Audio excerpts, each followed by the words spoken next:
두로를 떠나 항해를 다 마치고 돌레마이에 이르러 형제들에게 안부를 묻고 그들과 함께 하루를 있다가 이튿날 떠나 가이사랴에 이르러 일곱 집사 중 하나인 전도자 빌립의 집에 들어가서 머무르니라. 그에게 딸 넷이 있으니 처녀로 예언하는 자라. 아멘. 우리의 삶의 여정 가운데서 언제나 좋은 것만, 그리고 다른 사람들에게 좀 자랑할 것만, 그리고 내가 생각하기에 좀 보람되다 싶을 것만 있었으면 좋겠습니다. 그런데 우리의 뒤를 돌아보게 되면요, 좀 내가 왜 그랬을까? 내가 왜 그러한 결정들을 내렸었지? 그것만 하지 않았으면 하는 그러한 일들로 우리의 마음을 짓누르는 그런 사건들 역시 있습니다. 우리 성도 여러분들께서는 어떠한 일들이 있으셨는지요? 그리고 또 그것으로 말미암아 어떠한 기도를 주님 앞에 올리며 지금껏 지내오셨는지요? 근데요, 하나님께서는 우리들에게 지우개를 주지 않으셨습니다. 도리어 그 지우개보다 오히려 예수 그리스도의 피 묻은 은혜로 말미암아 우리가 온전하게 되어서 우리가 재창조된 예수 그리스도의 군사로서 나의 잘못된 부분, 나의 연약한 부분을 뛰어넘고 하나님 보시기에 더욱더 칭찬받을 자로, 그리고 하나님께서 계획하신 일들로 전진하기를 주님은 원하십니다. 하나님은 우리의 과거의 일들을 지우길 원하지 않으세요. 오히려 그 연약함과 그 주저앉았던 그 자리에서 하나님 앞에 다시 일어나 주의 힘으로 말미암아 하나님의 위대한 일들을 감당하길 원하십니다. 이 시간 어떠한 기도 제목 그리고 어떠한 소망을 가지고 주님 앞에 나오셨습니까? 분명한 점은요, 하나님께서 그 마음을 귀하다 여기시고 복 내려 주실 줄 믿습니다. 우리가 소원하는 것 그리스도 안에 있기에 우리 주님께서 하늘의 복들로 더욱더 채워주시기를 간절히 소망합니다. 따라서 우리는 그리스도 안에 있는 자로서 주께서 우리들에게 허락하여 주신 사명을 따라 살아가야 할 그러한 의무가 있습니다. 우리 그리스도인들에게 사명을 잊고서 그 무엇을 얘기를 할 수가 없겠지요. 우리들에게 어떤 사명을 주님께서 허락하셨습니까? 우리들에게 어떤 비전을 주님께서 허락하셨습니까? 그리고 우리는 그 비전을 위하여서 오늘 어떻게 나아가고 계시고 또 어떠한 기도를 올리고 계시고 또 어떠한 마음으로 주님 앞에 나아가고 계십니까? 어떤 소방서의 고백이었는데요, 그 소방서 분이 하는 얘기가 저는 잠자리에 들 때마다 이 자그마한 벨소리가 좀 안 들렸으면 좋겠습니다. 그 벨소리가 무슨 벨이냐면요, 비상벨입니다. 소방서 분들은 그 비상벨로 인해서 많은 긴장을 하시잖아요. 아무리 그 벨 소리가 작다 하여도 너무 잘 들린다는 거예요. 그래서 그 자그마한 벨 소리만 들려도 잠에서 벌떡벌떡 깨기 일쑤인데, 반면 사랑하는 우리 아가가 아무리 크게 울어도 이 소방관 아저씨는 절대 깨지 않는다고 합니다. 반면 그분의 아내는요, 그 소방 벨 소리가 아무리 크게 울려도 잠을 쿨쿨 잡니다. 하지만 자기 아기가 바스락거리는 자그마한 소리에도 그 아내분은 잠에서 깨어난다는 얘기입니다. 차이가 무엇입니까? 소리가 어떤 영향력을 그 두 분에게 주었을까요? 아니에요. 그 두 분이 가지고 있는 차이점이라고 하면요, 바로 사명입니다. 그 사람에게 어떤 사명이 있느냐에 따라서 삶을 대하는 태도도 달라지고요, 나에게 다가오는 여러 가지 많은 문제거리 가운데서 내가 이걸 어떻게 받아들여야 할 것인가 해석하는 방법 역시 달라지기 마련입니다. 하나님은 우리들에게 사명을 허락하셨습니다. 그리고 그리스도 안에서 그 모든 것들을 해석하도록 인도하셨습니다. 우리의 삶의 환경과 우리를 지배하는 여러 가지 많은 가치관으로 인하여서 때로는 주께서 허락하여 주시는, 주께서 기대하시는 그런 바른 해석을 내리지 못할 때도 있기는 하지만, 그러나 분명한 점은 우리가 그리스도 안에서 바른 해석을 가지고 주께서 주신 귀한 사명 따라 살아가길 주님은 너무 원하고 계십니다. 하나님이 부르신 그곳, 그리고 하나님의 마음이 있는 그곳에 우리의 마음이 있었으면 좋겠습니다. 그것이 우리가 걸어가는 길에 정답을 줄 것이고요, 우리가 걸어가는 그 모든 길 가운데 많은 열매들로 맺게 할 줄 압니다. 우리가 읽은 본문 말씀을 보니까요, 사명 따라 항해를 하는 자들의 모습이 보이게 됩니다. 7절 말씀에 보니까 두로를 떠나 항해를 마치고 돌레마에 이르러 형제들에게 안부를 물었다, 이렇게 나옵니다. 바울의 일행들은요, 배를 타고 여행 중에 있습니다. 첫 번째 출발지는요 두로였고요, 그 다음에 돌레마이에 이르러 가이사랴까지 가는 여정입니다. 두로는 해안 도시이지요. 그리고 돌레마이와 가이사랴 역시 예루살렘 북부 지역에 있는 항구 도시입니다. 근데 그 지역에서 바울의 일행이 형제들에게 안부를 물었다, 형제들을 만났다라고 하는 이 짤막한 말씀 가운데 우리는 이곳에 교회가 세워졌구나, 이곳에 하나님께서 기대하시는 하나님의 마음이 숨쉬고 있는 그러한 교회 공동체가 있구나라고 하는 사실들을 살펴볼 수가 있습니다. 사실 이 돌레마이와 가이사랴 지역에 사도 바울이 교회를 세웠다라고 하는 그러한 말씀 구절은 없습니다. 따라서 교회가 어떻게 세워졌는가라고 하는 부분들을 추적을 하게 되면요, 사도 바울의 전도 여행 가운데 복음을 받아들인 사람들이 그 지역으로 가서 하나님의 교회를 세웠다라고 우리들은 추정해 볼 수 있습니다. 그 교회를 세운 자들이 누굽니까? 예루살렘 지도자였습니까? 아니면 사도들이었습니까? 아니면 안디옥 교회 지도자였습니까? 아닙니다. 예수 그리스도를 영접하고 난 이후 그 복음의 능력으로 말미암아 새롭게 된 평신도들이 그곳에 교회를 세운 것입니다. 평신도의 역할, 그리고 평신도의 영향력 결코 작지 않습니다. 우리는 전문화돼 가는 현 시대 가운데 어떤 공동체가 있다면 그곳에 지도자의 역할을 굉장히 중요하게 여깁니다. 맞습니다. 지도자의 역할이 너무 중요합니다. 지도자가 어떤 정책과 어떤 역할을 하느냐에 따라서 그 공동체가 좌지우지되기 때문입니다. 그렇다고 해서 그 공동체를 이루고 있는 구성원의 역할마저 축소되어서는 결코 안 됩니다. 민주사회가 영향력이 있는, 힘을 발휘할 수 있는 이유가 무엇이죠? 바로 국민에게 힘이 있기 때문입니다. 우리 초대교회의 많은 역사들을 살펴보게 되면 평신도의 역할이 너무 중요했다라고 하는 것들을 살펴볼 수 있습니다.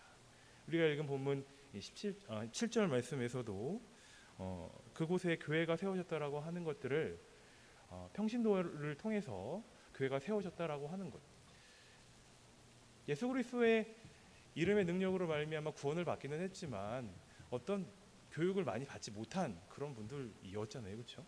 근데 그럼에도 불구하고 그 불붙는 심령과 그 뜨거운 마음에 못 이겨서 교회를 세웁니다. 이게 얼마나 귀한 일입니까? 하나님께서 얼마나 칭찬하실 만한 일이겠습니까? 이 시대 가운데 우리는 평신도의 사역이 너무 중요하다라고 살펴볼 수가 있습니다.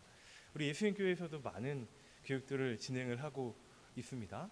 신앙성장반, 제자훈련, 그리고 사역훈련, 교리반, 성경 일독학교, 그리고 성경적 부모교실 등 다양한 과목과 훈련 과정들을 통하여서 평신도가 올바로 세워져 하나님의 귀한 사역들을 감당하는 많은 일들을 진행을 하고 있습니다. 이 일들은요, 주님께서 기대하시는 일입니다. 주님께서 기뻐하시는 일입니다. 우리 귀한 평신도분 한 분 한 분이 하나님 앞에 올바로 세워져 주의 일들을 감당하는 그 역사대로 말미암아 우리 예수님 교회는 주의 부르심을 받는 그날까지, 예수 그리스도께서 다시 재림하실 그날까지 영원토록 주의 귀한 일들을 든든히 하고도 남을 만한 귀한 교회로 세워질 줄 믿습니다.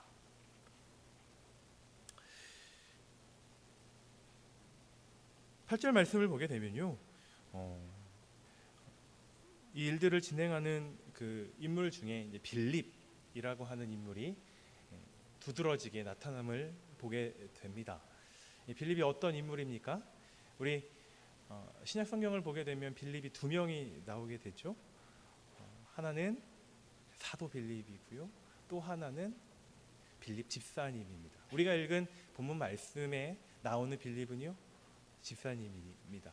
사도행전 6장 말씀을 보게 되면 성령과 지혜가 충만한 자 7을 주님께서 세우셨다라고 하는 구절들 가운데 스데반 집사님을 필두로 하여 그 다음 두 번째 위치하고 있는 분이 바로 빌립 집사님입니다. 왜 초대교회는 집사님을 세우게 됩니까? 그 이유는 사도들이 기도하는 일과 말씀 전하는 그 일에 매진하게 하기 위한 방편으로 집사님들을 세우게 되는데, 그분들의 역할이 굉장히 대단했습니다. 교회 전반적인 행정과 신방, 그리고 많은 사람들을 찾아다니며 그들을 구제하고 그들을 이끌어주고 신앙으로 세워질 수 있도록 하는 것, 성도 여러분, 그들의 삶 자체가, 그들의 모든 삶의 목적이 바로 교회를 세우는 데 있었습니다. 그들은 자신의 생업을 하는 것도 교회를 온전히 세우는 데 그 목적을 두었었고요, 그들이 가족을 잘 꾸리는 여러 가지 많은 일들도 역시 교회를 온전히 세우는 그 과정 중에 하나로 생각을 했습니다. 인도에서 평생을 바쳤던 스탠리 존스라는 선교사님이 인도의 길을 걷고 있는 예수라는 책에서 많은 것들을 이야기를 하지만요, 그 중에서 이런 부분이 우리들의 생각을 조금 새롭게 할 만한 이야기인 것 같습니다. 그분은 이렇게 주장을 합니다. 기독교 문화적인 삶을 살지 말아라. 오히려 예수의 삶을 살길 노력하라. 이게 무슨 얘기입니까? 기독교 문화적인 부분에서 거하는 게 곧 예수의 삶을 사는 게 아닙니까? 이분은 아니라고 주장합니다. 예수의 삶을 사는 건 우리가 어떠한 삶의 여정 가운데서 이 상황 가운데서 예수님을 만났고 예수님께 간구했고 주님의 길을 따라갔어. 그리고 또 다른 곳으로 쭉 가는 거죠. 어쩌다가 내가 주님을 만났네. 그래, 주님을 따라가지. 이런 사고방식이 아니고요, 주님께서 어떤 삶을 사셨고 그리스도의 사랑이 어떤 것이고 그분께서 우리들에게 보여주신 그 정도가 무엇인지를 깊이 묵상하는 가운데서 우리의 삶을 발견해 보라는 얘기입니다. 내가 중심이 돼서 예수님을 바라보는 게 아니라 예수님이 중심이 돼서 그 예수님의 앵글로 우리를 바라보라는 얘기가 되겠죠. 사명 따라 살아간다는 거, 주님을 따라 살아간다는 거 바로 그렇지 않을까요? 주님, 내가 주님을 따라갑니다. 주님, 내가 이런 부분들을 헌신합니다. 하나님 알고 계시죠? 우리가 삶의 중심이 되어서 하나님 앞에 일방적으로 아뢰는 것이 아니라 주께서 우리를 사랑하신 그 사랑의 깊이가 얼마나 큰지, 그 주님의 십자가의 길이 얼마나 묵묵하고 또 얼마나 깊은 뜻이 있었는지, 그 주님의 길을 한 걸음 한 걸음 따라가고 또 따라갈 때, 그때 우리의 자신의 모습이 보인다는 것입니다. 성도 여러분, 그 예수 그리스도의 사랑에 흠뻑 적셔진 삶을 우리는 살길 원합니다. 근데 삶에 치이고 여러 가지 많은 삶의 문제들 가운데서 그 주님의 삶의 모습이, 그리고 우리를 향한 그 사랑의 깊이가 얼마나 깊은지 우리는 마음을, 귀를 닫고 있지는 않은지 한번 생각을 해보게 됩니다. 그 주님을 따라가는 여정 가운데 분명한 점은 영광의 길만 있는 것은 아니라는 것이지요.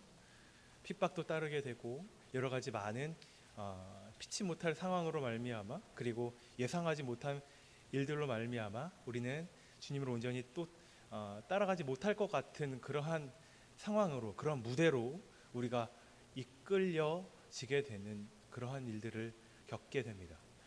예루살렘 교회가 그랬잖아요. 스데반 집사님의 순교가 있고 난 이후에 그곳에 박해가 있습니다.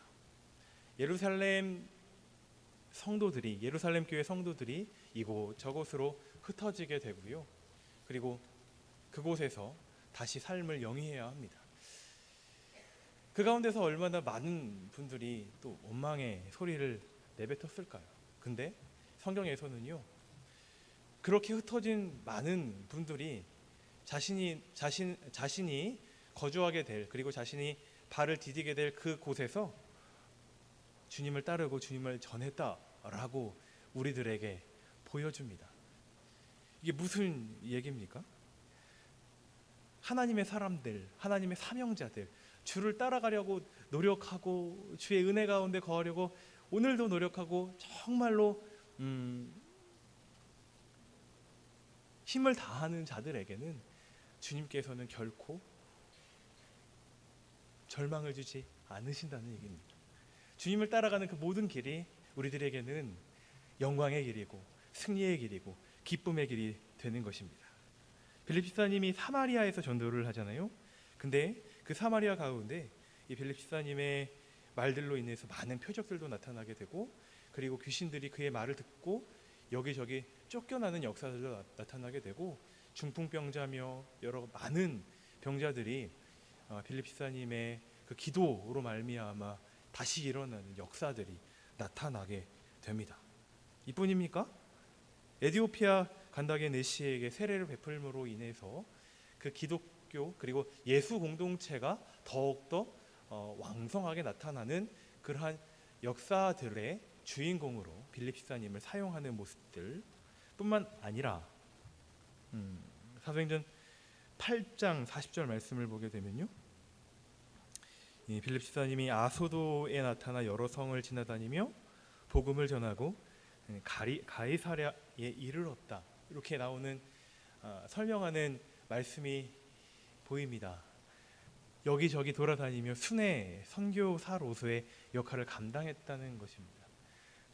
무엇이 이분을 그토록 이 많은 역사의 자리로 이끌었을까요?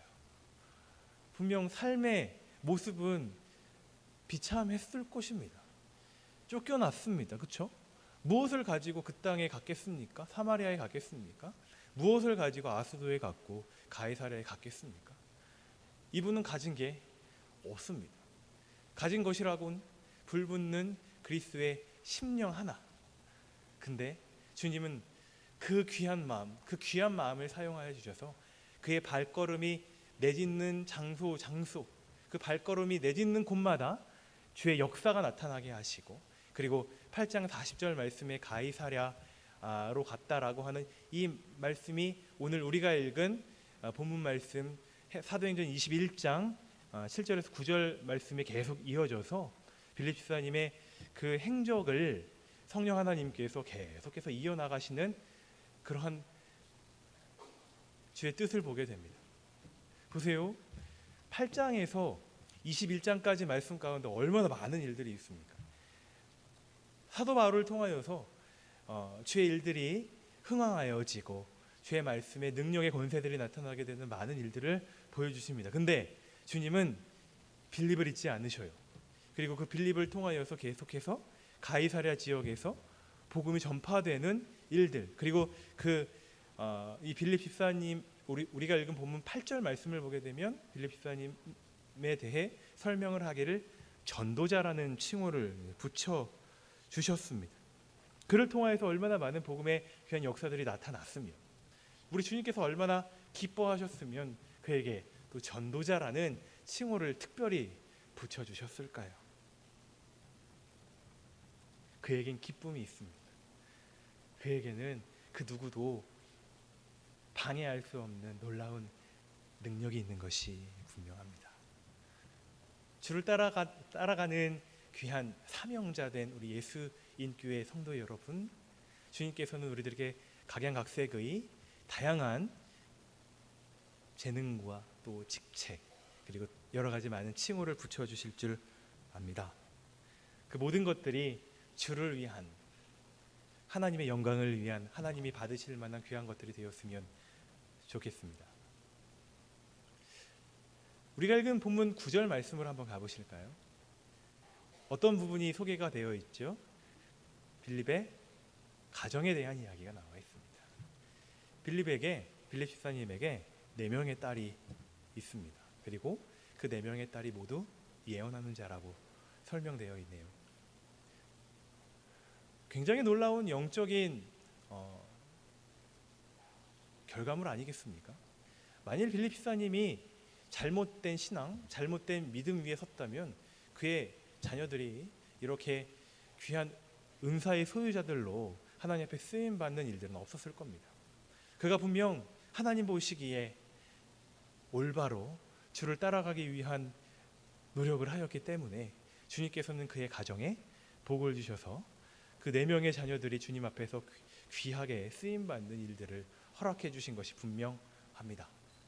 예언하는 은사는요, 교회를 세우는, 교회의 덕을 세우고 교회를 높이는 그러한 은사로 우리 신약 성경에는 소개가 되어 있습니다. 여러분, 우리 자녀들이, 우리 가정이, 우리 가족이, 우리 가문이 주님 앞에 귀하게 쓰임받길 소망합니다.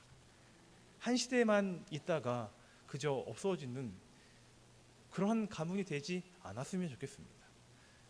성경에 나오는 하나님께서 복 주신 그러한 믿음의 가문이, 우리 가문도 그렇게 되었으면 좋겠습니다.